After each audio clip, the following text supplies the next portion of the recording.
Bonjour à toutes et à tous. Aujourd'hui, dans le cadre de notre tour d'Amiens en 80 jours, nous allons découvrir notre magnifique et incontournable cathédrale et quelques-uns de ses secrets.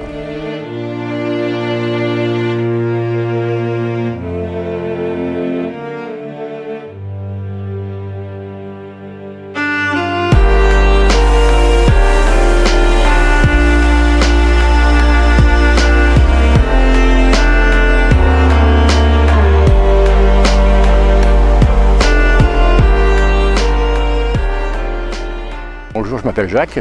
J'ai passé, on va dire, un quart de siècle dans la cathédrale, donc pour le Centre des Monuments Nationaux, c'est-à-dire pour le ministère de la Culture. Puis je suis guide également, donc, pour l'Office du Tourisme. La cathédrale, la première pierre, c'est 1220 et on a mis 50 ans pour la construire, du moins pour le gros œuvre, donc c'est très rapide, hein, à tel point qu'on dit que c'est la plus homogène. Je ne vous dirai pas la plus belle, vous allez me traiter de chauvin. Remarquez, chaque cathédrale a son charme. Alors pourquoi on a construit cette cathédrale à Amiens? On va dire que pour la construction, il y a 3 voire 4 facteurs différents. D'abord, Amiens au Moyen-Âge est une ville très riche, très prospère. Il fallait un peu d'argent pour construire un tel édifice. Et à l'époque médiévale, nous avions à Amiens 3 produits qui faisaient la richesse de la ville. Le textile, le drap. Ensuite, on avait une plante à teinture qui est du bleu, qu'on appelait la Houenne en Picard. Et ensuite, on faisait beaucoup de vin à Amiens. Donc on est très riche. Deuxième facteur, c'est l'apogée de l'art gothique. Il y avait des grandes villes comme Chartres, Reims, Paris, qui avaient déjà entrepris la construction de leur édifice. Et à cette époque-là, plus on avance dans le temps, les maîtres d'œuvre voulaient grimper de plus en plus haut. Et il est vrai que cette cathédrale, c'est la plus grande, la plus vaste qui existe en France. Et de très loin, je m'amuse souvent à comparer par rapport à Paris. La cathédrale d'Amiens, la superficie, vous avez 7700 m² au sol. Paris n'en fait que 5005. Le volume Amiens, c'est 200 000 m3. Paris ne fait que 90 000 m3. Il y a des mauvaises langues qui nous racontent qu'on pourrait rentrer Paris dans Amiens. Il ne faut pas exagérer, les portes sont petites, d'accord? On aurait du mal. Troisième facteur, on rentre dans le religieux. Vous le savez, une cathédrale, c'est avant tout une église. Si on construit cette cathédrale, c'est pour abriter une fameuse relique. Ici, on a le crâne de celui, enfin le haut du crâne, on appelle ça un chef, de celui qui a baptisé Jésus dans les eaux du Jourdain. Donc le crâne de Jean-Baptiste. Et on décide pour mettre cette relique de construire ce bel écrin. Et le dernier facteur de la construction, il y avait une église romane à l'emplacement du chœur. Et l'église romane va brûler en 1218. Donc il fallait bien construire autre chose. On construit toujours une église sur une autre église.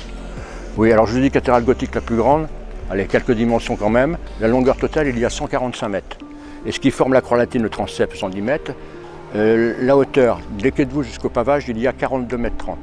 D'ailleurs, c'est la nef la plus haute qui existe en France, il n'y a pas plus haut. Il y a une particularité également, vous voyez, il y a une frise florale au-dessus des... Vous voyez la frise florale? Elle partage l'édifice en deux, c'est-à-dire que du pavage jusqu'à la frise, vous avez la même dimension que la galerie de Triporium plus les hautes fenêtres. Du pavage jusqu'à la frise, 21 mètres. Et 42 mètres 30, il faut bien vous imaginer qu'ici, nous sommes au pied d'un immeuble de 14 étages, en définitive. Alors au-dessus, évidemment, d'ailleurs, vous avez une trappe. C'était pour monter les matériaux. Parce que les charpentes d'Amiens, quand les charpentes d'origine, c'est 1280, 1310, et c'est 14 mètres d'un seul tenant d'arbre. Et comme on peut monter dans les escaliers à vis, donc il y avait cette trappe pour monter, pour monter le matériel, évidemment. La flèche. Alors, au-dessus de ma tête, il y a la flèche que vous apercevez. La flèche, elle fait 112 mètres et 70 cm si vous le souhaitez.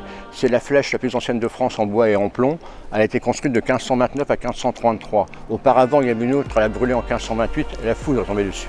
Alors, sachant que de la quai de voûte jusqu'au coq, 70 mètres, la base c'est un carré de 14 mètres sur 14 mètres, 70 mètres à l'intérieur, c'est une forêt de chêne, et sur ce chêne, sur 56 mètres de hauteur, il y a 3 mm de plomb. Et le plomb, c'est lourd. Vous pouvez me dire le poids approximatif de la flèche qui repose sur les 4000 maîtresses? 333 tonnes exactement. Alors, point également stratégique, le cœur de la cathédrale d'Amiens, qui est une église dans une autre église. Auparavant, il n'y avait pas de grille, il y avait un jubé. Donc on ne pouvait pas rentrer à l'intérieur, uniquement réservé aux chanoines de la cathédrale. Alors ces stalles, c'est assez extraordinaire. Ça a été fait de 1508 à 1519 par des huchers, des menuisiers. Le bois, c'est du chêne. Mais chose remarquable, il y a 4000 personnages sculptés dans le bois qui représentent l'Ancien et le Nouveau Testament. L'histoire d'Isaac, d'Abraham, de Jacob, de Joseph, de Moïse, de Noé, de Caïn, de Abel, de Samson, de Dalila. Il y a 2 grandes stalles maîtresses qui dépassent. L'un était réservé au doyen du chapitre, qui est le second personnage le plus important de l'église après l'évêque, et l'autre était réservé au roi de France. Quasiment tous les rois de France sont venus s'asseoir ici, et tous les personnages après l'Ancien Régime, évidemment.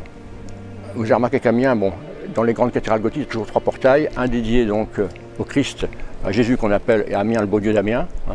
Il y a également le portail dédié à la Vierge, tout simplement, et un portail qui est dédié donc au premier évêque d'Amiens qui s'appelle Saint-Firmin, tout simplement.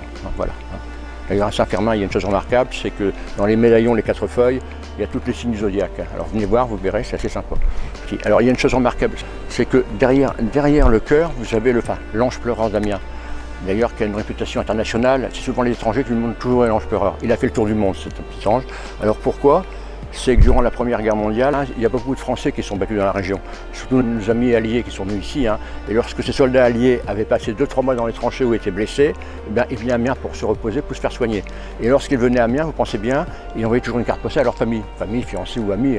Et à cette époque-là, ils n'ont pas de chance, il n'y a que 2 cartes postales à Amiens, soit la cathédrale, soit l'Ange Pleureur.